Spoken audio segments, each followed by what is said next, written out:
স্বাগতম। আজকের ভিডিওতে আমরা আপনাদের নিয়ে যাব একটি অনন্য ও অদ্বিতীয় ভ্রমণে, যেখানে আমরা কথা বলবো স্ট্যাচু অফ লিবার্টি তথা স্বাধীনতার প্রতীক নিয়ে।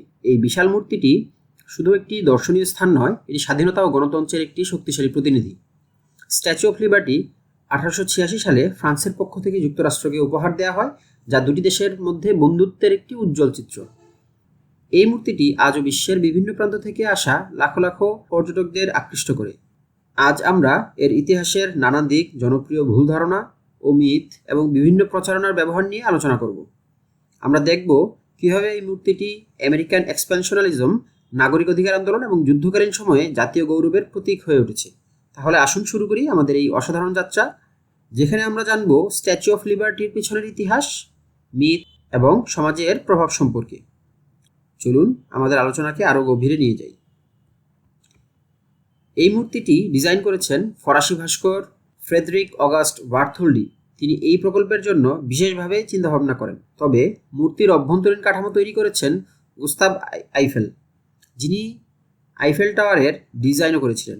বার্থোল্ডির মূল ধারণা ছিল একটি মহৎ নারীকে উপস্থাপন করা, যিনি স্বাধীনতার প্রতীক হয়ে উঠবেন। মূর্তিটি প্রথমে ফ্রান্সে তৈরি হয়েছিল। 1884 সালে এটি শেষ হয়। পরে এটি খণ্ডিত হয়ে যুক্তরাষ্ট্রে পাঠানো হয়। যুক্তরাষ্ট্রে এসে এটি আবার একত্রিত করা হয়। অবশেষে 1886 সালের 28 অক্টোবরে আনুষ্ঠানিকভাবে উন্মোচিত হয়। এটি তৈরি হয়েছিল মূলত তামা দিয়ে, যা পরে অক্সিডাইজ হয়ে সবুজ প্লাটিনায় পরিণত হয়।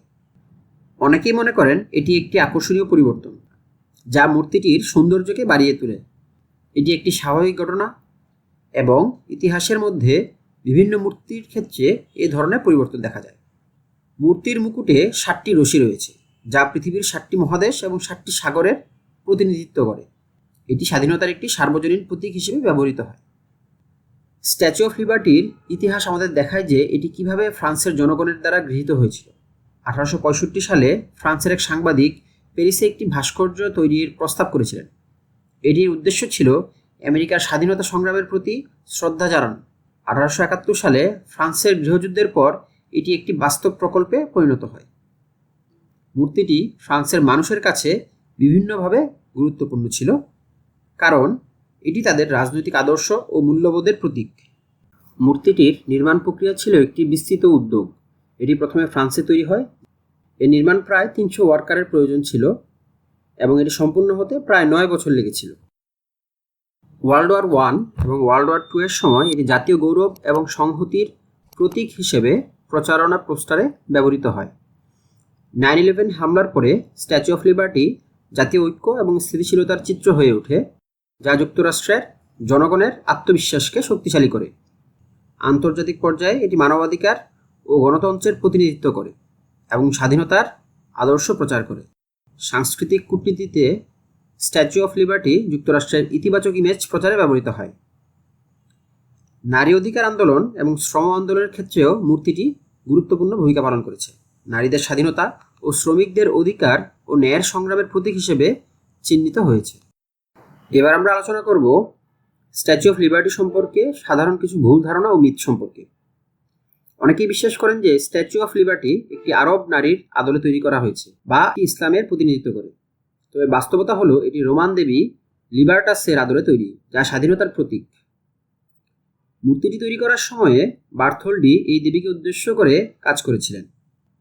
যদিও স্ট্যাচু অফ লিবার্টি সাধারণত অভিবাসীদের জন্য আশা ও সুযোগের প্রতীক হিসেবে দেখা হয়, এটি মূলত অভিবাসনের উদ্দেশ্যে তৈরি করা হয়নি। এটি মূলত স্বাধীনতা ও গণতন্ত্রের একটি চিত্র। তবে 19 শতাব্দীর শেষে যখন হাজার হাজার অভিবাসী যুক্তরাষ্ট্রে প্রবেশ করেছিলেন, তখন মূর্তিটি তাদের জন্য একটি স্বাগত চিহ্ন হয়ে ওঠে। স্ট্যাচু অফ লিবার্টির মূল মশাল দর্শকদের জন্য মুক্ত ছিল, তবে এটি ক্ষতিগ্রস্ত হলে একটি নতুন মশাল তৈরি করা হয় এবং এটি বর্তমানে জনসাধারণের জন্য বন্ধ করে দেওয়া হয়েছে। অনেকেই মনে করেন যে তারা এখনও মশালটিতে উঠতে পারবেন, কিন্তু এটি এখন আর সম্ভব নয়। কিছু ষড়যন্ত্র তত্ত্বের দাবি স্ট্যাচু অফ লিবার্টি একটি গোপন সামরিক ঘাঁটি বা এতে অস্ত্র লুকিয়ে রেখেছে।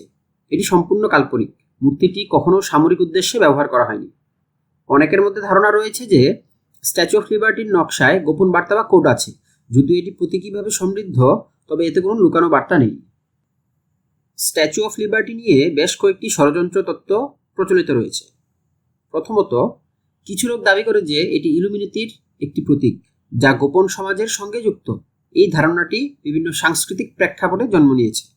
দ্বিতীয়ত, কিছু গোষ্ঠী মনে করেন যে স্ট্যাচু অফ লিবার্টি একটি মিথ্যা মূর্তি বা প্যাগান প্রতীক, যা আধুনিক ধর্মীয় আদর্শের সঙ্গে অসঙ্গতিপূর্ণ। এছাড়াও স্ট্যাচু অফ লিবার্টি ফ্রি ম্যাসনের সঙ্গে যুক্ত রয়েছে বলে এমন একটিও তত্ত্ব রয়েছে, যেখানে দাবি করা হয় যে এর নকশায় ম্যাসনের বিভিন্ন প্রতীক অন্তর্ভুক্ত করা হয়েছে। রাজনৈতিক অপপ্রচার সম্পর্কিত তত্ত্ব দেখা যায়, যেখানে বলা হয় যে মূর্তিটি রাজনৈতিক শ্রেণীর দ্বারা জনগণের মনোভাব নিয়ন্ত্রণে ব্যবহৃত হয়। এইসব কাহিনী পর্যটকদের আকর্ষণ করতে সহায়ক হয়। সর্বশেষ কিছু তত্ত্ব বলে যে এটি একটি গোপন নজরদারি ডিভাইস হিসেবে ব্যবহৃত হয়েছে, যদিও এর পক্ষে কোনো যথেষ্ট প্রমাণ নেই। এই ষড়যন্ত্র তত্ত্বগুলো স্ট্যাচু অফ লিবার্টির চারপাশে রহস্য এবং কৌতূহল সৃষ্টি করে। আজকের ভিডিওতে আমরা স্ট্যাচু অফ লিবার্টির বিভিন্ন দিক নিয়ে আলোচনা করেছি। আশা করি এই ভিডিওটি আপনার কাছে উপকারী এবং তথ্যবহুল ছিল। যদি ভিডিওটি ভালো লেগে থাকে তাহলে লাইক করুন এবং চ্যানেলে সাবস্ক্রাইব করতে ভুলবেন না। ধন্যবাদ সবাইকে আমাদের ভিডিও দেখার জন্য। পরবর্তী ভিডিওতে আবার দেখা হবে। আল্লাহ হাফেজ।